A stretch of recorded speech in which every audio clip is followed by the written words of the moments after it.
Haunted by ghosts in the microfiche. The slightly blurred microfiche of the 1901 census slowly rolled before my eyes, revealing townland names of the Barony of Raghticonnor, that ancient division of northern Kerry that still organized the lives of people there in 1901. I was looking at data from the townlands of Ballyconry and what is officially named Listowel Rural, the cluster of towns seemingly infinitesimal but amazingly named and known, if not always appearing on maps. We had come to the Tralee library to search the microfiche because the librarian in Dingle had told us that the Tralee had a fine historical documents collection. We were looking for my family, especially for the records of the life of my grandmother, Catherine Griffin, who had come to America out of County Kerry in 1889. 2 years ago, at the National Library in Dublin, I had located her birth record, the 15th of May, 1868. Now I was searching for her mother, Mary Nolan Griffin, my great-grandmother. I had suddenly realized that all of Mary Nolan's 5 children had left her for America. I wondered, was she still alive in 1901 when that first census was taken in Ireland? Could I find her presence somewhere in the names and lines and boxes of that report? Just some clue to her whereabouts? The week before, I had been at University College Cork Special Collections, searching that earlier census, Griffith's evaluation of 1851. That census had been taken of all landholders and land user tenants so that taxes might be collected from them. In looking at Griffiths, I had focused on Ballyconry, where I knew from the Dublin records that our grandmother had been born. In Griffith's evaluation of 1851, I had in fact located them in the vicinity of Ballyconry. I had in fact located in the vicinity of Ballyconry many Griffins, Nolans, and even a Morris Hennessy, the name of the man grandmother had married in 1893 in New York, even though we know he came from Limerick. In Tralee, searching the 1901 census, I find again the same names that appear in the 1851 evaluation, but dramatically reduced in numbers.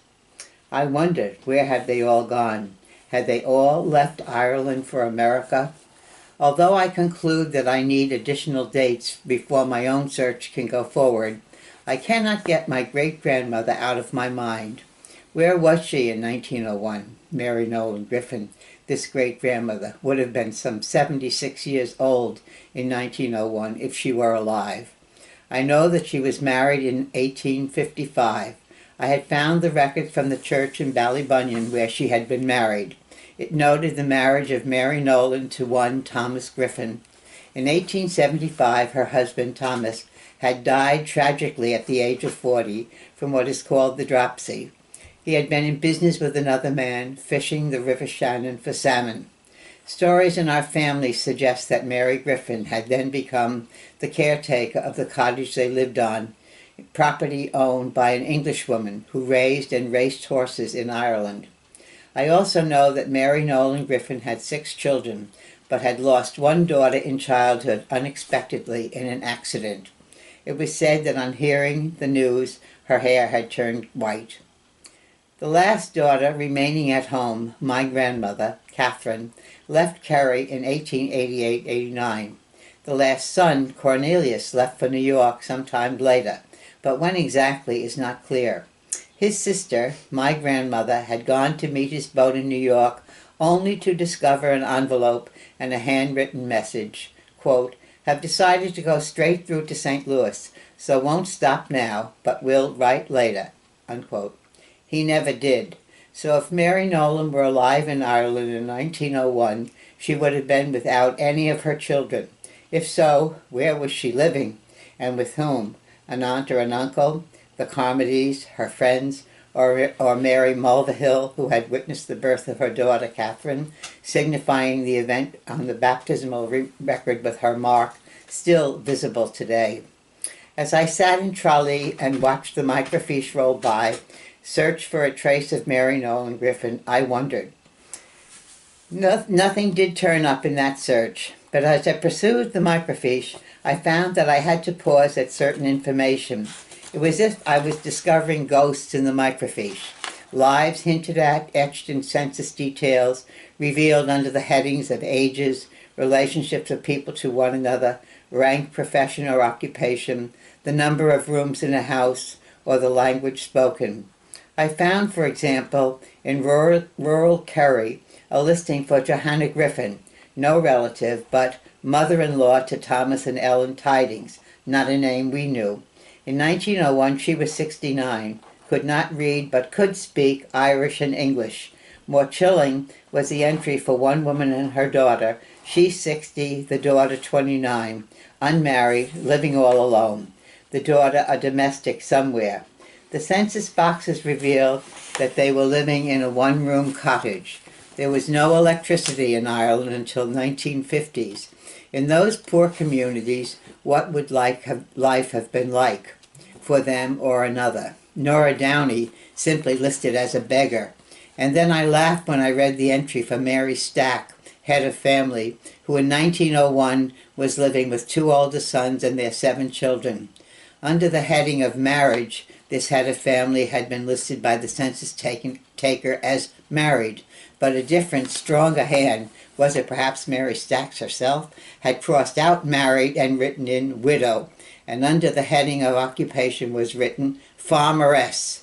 Mary Stack, the farmeress, was 54 and could read and write and speak in large print in Irish. Perhaps the saddest ghost I encountered in the microfiche was in a line in the Kerry Evening Post of Saturday, January 4th, 1868. There among the ads for transporting flax by railroad to Belfast and Hallowell's pills for disorders of the stomach, the news from London of alarms and the operations of the Fenian enemy in England and Ireland, and some late New Year's greetings was the following notice. Bridget Hayes, the woman who tried to drown herself in the river, is charged with a fine of £5 or a sentence to spend 3 months in jail.